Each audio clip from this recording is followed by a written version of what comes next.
Welcome to Z Classroom. When you first launch your copy of ZBrush, you'll no doubt immediately notice the unique user interface. If you're new to 3D computer graphics, you're probably wondering what all the buttons and menus do. Well, this video will give you some idea as to what you're looking at when you start up your copy of ZBrush. If you're already versed in other software packages, you're about to step into an intuitive sculpting environment designed to assist you in staying creative and limiting your technical constraints as an artist. The first thing you'll probably ask yourself is, how do I sculpt? Or, if you've accidentally dragged across the canvas, you'll notice some reddish colored squares. If you've drawn out these squares, or any other tool, and want to clear the canvas, the first thing to do is click Ctrl-N. You'll notice immediately, when you start up ZBrush, a window resides along the top of your canvas. This is referred to as Lightbox. We'll cover that in more detail inside our UI tutorial, but for now, it's important to briefly note that inside Lightbox, a great deal of flexibility and additional tools, brushes, and other valuable resources are waiting for you to expand your creative potential. Let's go ahead and hide the Lightbox menu. To hide the Lightbox menu, click on Hide here on the top right corner of the window. You can also hide and recall Lightbox by using the comma shortcut key. Let's try it. There. We've opened and closed the Lightbox sub-menu. For now, let's keep it open while we explore another concept. You'll need something to sculpt on.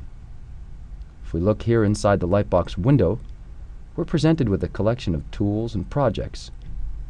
Select a sphere tool. Now would be a good time to mention that you can also load a tool from the tool palette at the right of the ZBrush canvas. To do this, simply click on Load Tool. This will take you to a directory located on your hard drive with all the tools you'll need to get started. Once you have saved a tool, a concept we'll cover here in Z Classroom with its own video, you'll be able to access them as well as using the Load Tool function. Now, something very important to cover is the idea of the Edit button, located here at the top left of your canvas. Once you select the tool you'll be working with, you'll notice that an icon box becomes visible here to the right of the canvas inside the tool menu. Your canvas is still blank at this point. Let's introduce the concept of drawing out your model and entering edit mode. Go ahead and click and drag your stylus on your canvas. What you're looking at is the tool you selected from the tool menu or other folders on your hard drive. Click and drag on the canvas again. Another instance of the same model will appear on the canvas at the same time as the first one.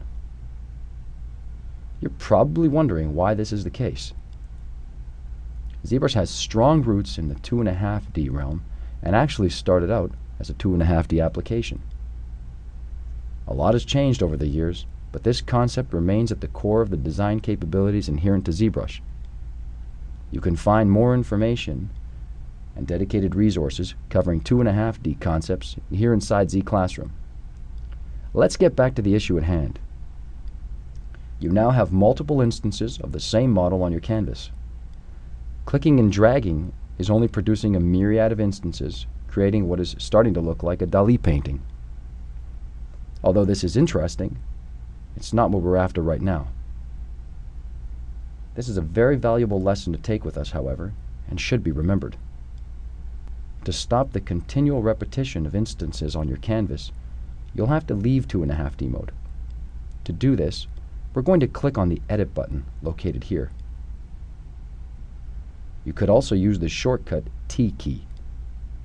Click on the Edit button. There. Now we have multiple instances of our model and one that is editable. The thing is, we need to clear up space for sculpting on our model. Remember, we covered clearing the canvas a few moments ago using Ctrl-N. This will remove anything you've drawn out onto your canvas. Go ahead and draw out a fresh instance of your model. Once you do so, you can either click on the Edit button or use the hotkey T. Hotkeys are a great way to move swiftly through the ZBrush interface. Take time to learn them, and you can wow your friends. So, the Edit button has been clicked, and we now have one model in our canvas ready for sculpting. By default, the brush selected is the standard brush. We won't go into detail here about the various brushes and settings associated with those brushes, but be sure to check out videos on that very topic inside Z Classroom. Your default brush is going to let you sculpt in an additive or subtractive fashion. Think of this concept as adding clay to your model or taking it away, just like when you work with the real thing. In order to add clay, just drag on the surface of your model using your stylus. You may decide that you want to work in a subtractive fashion. To do this, click on the Z Sub button here at the top of your canvas. Notice how next to the Z Sub button, we have the Z Add button. You can switch between the two to suit your design needs. You could also use the shortcut key for Z Sub by holding Alt. As you're sculpting with your standard brush, you may want to have a symmetrical stroke applied to the model. This will allow you to draw on both sides of the model at the same time. It's really a handy tool and will no doubt save you a lot of time. To activate symmetry mode, you can click the drop-down menu labeled Transform or navigate to the tab Activate Symmetry. To turn symmetry on and off, you could also use the hotkey X.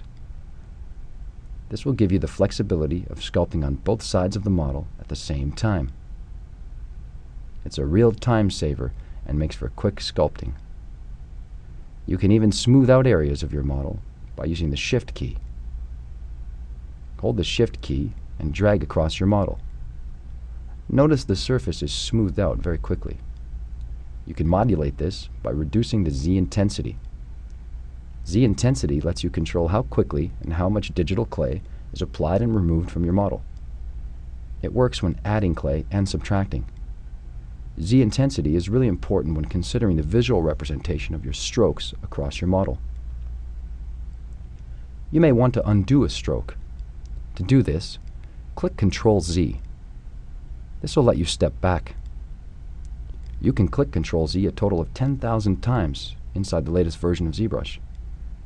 Since clicking Ctrl Z 10,000 times may cause you some discomfort, you can also scrub through your undo history by clicking and dragging through this virtual timeline here at the top of your canvas, marked by these little gray boxes.